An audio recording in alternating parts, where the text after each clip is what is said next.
Saudações pessoal, tudo beleza? Continuando então o conteúdo que nós já desenvolvemos na aula passada, que é essa análise da relação entre Estado, economia e os impactos disso dentro do ambiente urbano e também do ambiente rural, né? Hoje nós vamos analisar a relação do desenvolvimento econômico em paralelo com a crise ambiental, entendendo que a crise ambiental é um resultado direto do desenvolvimento econômico global, né? Então, a primeira coisa que nós devemos analisar são os impactos, os principais impactos resultantes do principal fenômeno histórico do século XIX, que foi a Revolução Industrial, né? Existem muitos e muitos impactos que são positivos acerca da Revolução Industrial.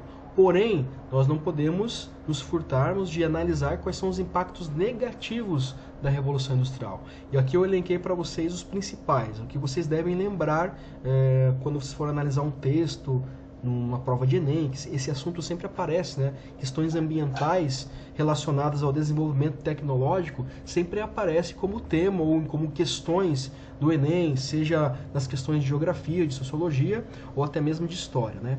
Então, isso é muito importante porque, apesar de eu saber que vocês já estudaram a Revolução Industrial, eu sei que vocês estudaram por um viés mais histórico ou geográfico. Então, analisar a Revolução Industrial a partir da sociologia também é importante. Por quê? Porque a sociologia vai fazer uma análise comparativa em relação ao comportamento das pessoas, tá? O comportamento psicológico das pessoas, a relação de pertencimento que essas pessoas têm com esse processo, se as pessoas elas estão satisfeitas ou não com isso. E quando eu falo as pessoas aqui, eu estou falando de todos os 8 bilhões de pessoas que nós já estamos quase chegando, né, nessa quantidade de pessoas do planeta.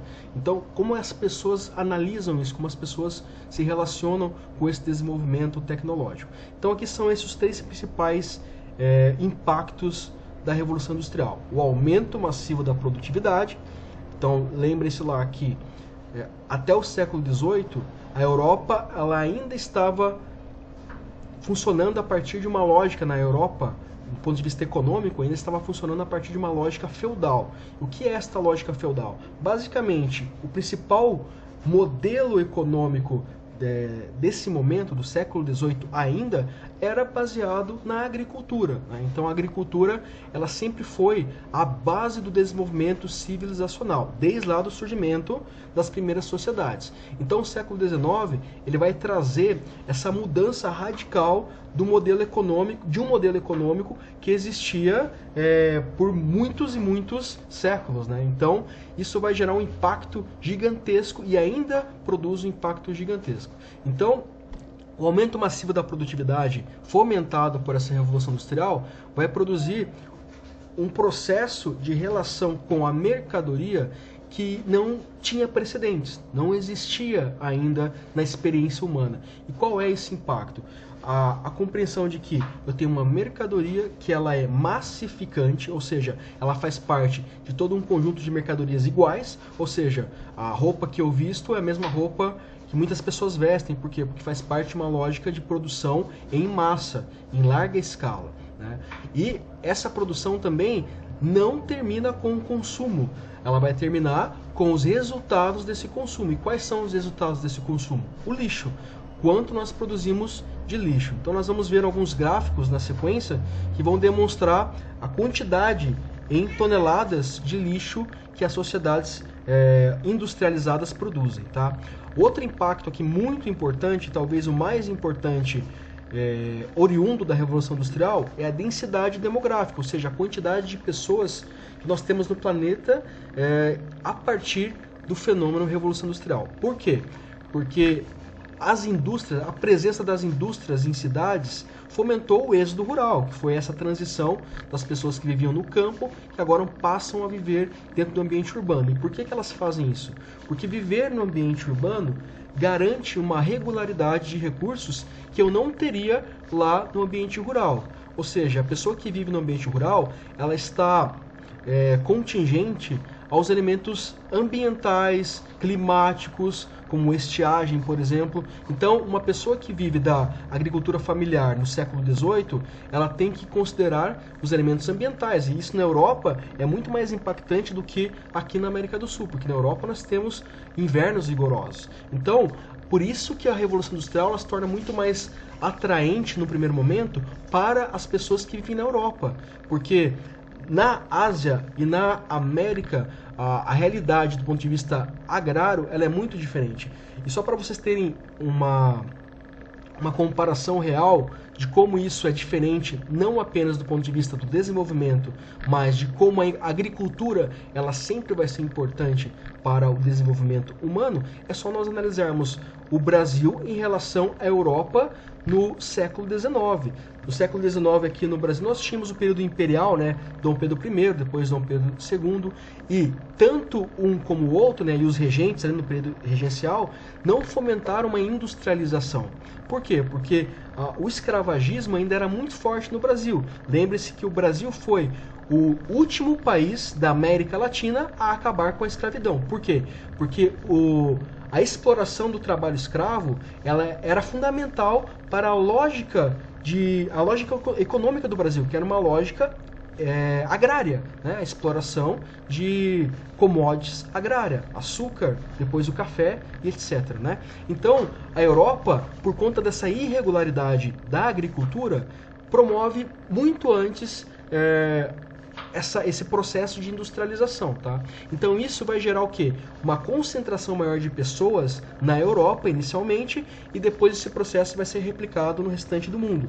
Então a densidade demográfica aqui ela vai aumentar à medida que as cidades aumentam em torno das indústrias. Então sim, por conta da indústria, as cidades elas vão ter um aumento populacional muito maior, né, do que nos anos anteriores, e isso vai ter vai representar um desenvolvimento exponencial, porque até hoje os ambientes urbanos eles só aumentam. Olhamos para a nossa cidade aqui, Curitiba, no caso, né, e nós pegamos, por exemplo, a região metropolitana, ela está cada vez mais alinhada com Curitiba. Então nós estamos a poucos passos de nos tornarmos uma grande São Paulo, onde você tem ali todo um bloco urbano que se conecta, né? Então Curitiba está cada vez mais expandida. Então isso é um exemplo de como a lógica urbana ela só tende a aumentar. O outro e último elemento que eu elenco para vocês é a globalização, que não só as cidades aumentaram, como também as relações de mercado elas se tornaram cada vez mais próximas, pensando nessa questão ultramarina, né? No caso, agora eu não tenho mais os limitadores que eu tinha antes, né? Porque eu tenho também tecnologias que me permitem o acesso a outras mercadorias, a outros mercados, né? Então, os navios, as linhas férreas, as linhas hídricas, tudo isso vai aproximar muitas sociedades que tem mercados diferentes. Quando eu falo de mercados diferentes, eu estou entendendo que cada cidade ou cada região vai ter uma produção que é específica daquela região. Então, por exemplo, a Europa exporta o café que é produzido aqui na América Latina. Ou seja, então os mercados eles vão começar a se aproximar. Então isso é a globalização. Depois nós temos um segundo efeito da globalização, que é o efeito cultural. Então as pessoas começam a aprender o inglês se torna uma língua universal, digamos assim, e isso é um resultado de interesses mercantis, de interesses econômicos, né? Então aqui, pessoal, para nós termos um paralelo e entendermos a dimensão disso aqui, eu trouxe alguns gráficos que demonstram o aumento, o crescimento populacional da humanidade, né? Então aqui vejam que no século XIX, no início do século XIX, nós tínhamos 1 bilhão de pessoas no planeta. E agora, em 2020, nós estamos chegando a 7 bilhões e meio, né? Facilmente nós vamos chegar a 2030 com 8 bilhões de pessoas, né? Então vejam que este aumento exponencial ele é muito impactante. Por quê? Porque essa concentração urbana de pessoas ela permitiu um aumento sem precedentes na história da humanidade. Então, se nós pensarmos que até o século XIX a população mundial ela era de 1 bilhão de pessoas, em menos de 100 anos nós temos um aumento que é gigantesco de mais de 500%, né? Então, isso aqui já é um dado alarmante, já é algo preocupante, porque os efeitos nocivos do aumento populacional, eles são vários, né? Então aqui ó, o gráfico mostra que em 1802 a população mundial atingiu 1 bilhão de habitantes. Demorou 125 anos para que ela saltasse para 2 bilhões de habitantes. Após 34 anos, em 1961, ela já chegava a 3 bilhões. Em 1974, 13 anos depois, a população chegou a 4 bilhões de pessoas. Mais 13 anos e, em 1987, ela atingiu 5 bilhões. Em 1999, após 12 anos, a população mundial chegou aos 6 bilhões. Prevê-se que em 2012 ela atinja os 7 bilhões de habitantes. Então esse gráfico, inclusive, ele é desatualizado, né? Então, se nós formos fazer uma análise do aumento populacional a partir da nossa década aqui, nós provavelmente podemos calcular, né, dentro dessa relação exponencial, que o aumento aqui vai ser de pelo menos mais 4 bilhões. Obviamente nós temos aqui agora a pandemia, que gera de fato, infelizmente, né, uma redução populacional, que ela é irrisória, na verdade, né? E aqui eu falando para vocês, parece que nós estamos fazendo apenas uma conta matemática, sem considerar o fator humano. Mas quando nós analisamos o planeta como um organismo vivo, nós começamos a perceber que esse organismo vivo, ele também começa a sofrer. Então, como nós podemos reduzir esse aumento populacional? Na verdade, o aumento populacional, ele tem como um dos principais aspectos, não só, eu falei agora para vocês da questão demográfica urbana, mas também um avanço da medicina. Se nós pensarmos que até o início do século XX as pessoas morriam de sífilis, ou as pessoas morriam em trabalho de parto, ou no pós-parto, né, por conta das condições que eram muito precárias, e as bactérias, não existiam os antibióticos, né, a penicilina, ela vai surgir, ela vai ser fomentada no mundo no início do século XX. Então tudo isso, né, o surgimento da penicilina, o avanço da tecnologia, o avanço da medicina, também vai contribuir para o aumento populacional, né? Então vamos seguir aqui com o próximo gráfico.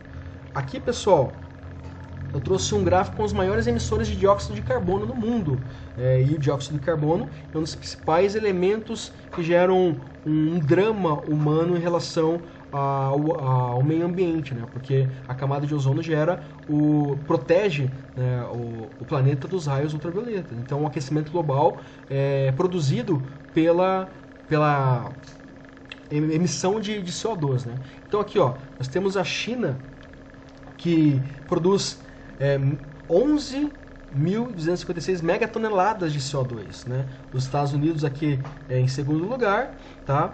E vejam que os países mais desenvolvidos são os países que, economicamente desenvolvidos, né? E a China hoje já é a maior economia do mundo, tá? Em paralelo com os Estados Unidos, mas já está à frente dos Estados Unidos, tá? Então vejam que os países mais desenvolvidos são os mais que estão aqui no ranking, no top 10 aqui de emissão de dióxido de carbono, né? Outro gráfico que eu trouxe para vocês aqui é da produção de lixo, de plástico, né? Então aqui o Brasil, ele produz 11.355 toneladas de lixo, né? Enquanto os Estados Unidos produz 782 toneladas de lixo, né? Então vejam que os Estados Unidos ainda continua sendo o campeão na produção de lixo. Então, pensando nessa lógica, se todos os países produzissem a mesma quantidade de lixo dos Estados Unidos, será que nós teríamos um planeta, né? Então essa é uma pergunta que é importante de ser feita. E para nós tentarmos, inclusive, reduzir a produção de lixo que nós produzimos, né? Inclusive, eu acho muito engraçado, né, para não usar outro adjetivo, que quando nós vamos ao mercado, ou quando nós compramos uma comida no aplicativo tipo iFood, a quantidade de plástico que vem junto com a comida, às vezes é questionável. Então isso é uma coisa que faz com que nós tenhamos uma relação que ela é muito egoísta, porque sim, nós queremos tudo muito embalado, mas o quanto isso vai custar do ponto de vista de produção de lixo. Então isso também é muito importante ser analisado individualmente, não apenas esses gráficos aqui que são mais macro sociais, mas também a nossa função enquanto indivíduos nessa lógica de produção incessante de lixo, né? Aqui também, pessoal, para nós concluirmos essa aula, eu trouxe um gráfico que é muito interessante para nós traçarmos o paralelo com os gráficos anteriores, que é o de IDH, Índice de Desenvolvimento Humano. O que o Índice de Desenvolvimento Humano mensura? A qualidade do ensino e do bem-estar das pessoas dentro dessas nações, né? Então aqui nós temos a Noruega como o líder no nível de IDH, e o Brasil está na 79ª posição. Então, nós ainda estamos muito aquém do desenvolvimento humano. E aqui nós estamos considerando alfabetização, acesso à universidade, saneamento básico, todos os elementos que compreendem uma sociedade saudável. Então, pense o seguinte, nós estamos nessa posição. Obviamente, com um dos efeitos colaterais deste desenvolvimento, que ele é muito atrasado, muito aquém do restante do mundo, né? Claro que nós temos países aqui em colocações muito piores, né? E é interessante notar que abaixo do Brasil nós temos países que fazem parte do bloco asiático e da África, né? Então é outro também indicativo dos efeitos nocivos lá do imperialismo no século XIX, que furtou a África da sua cultura, né? Então, isso é muito importante nós analisarmos, que todos os elementos que o mundo identifica como ruins, violência,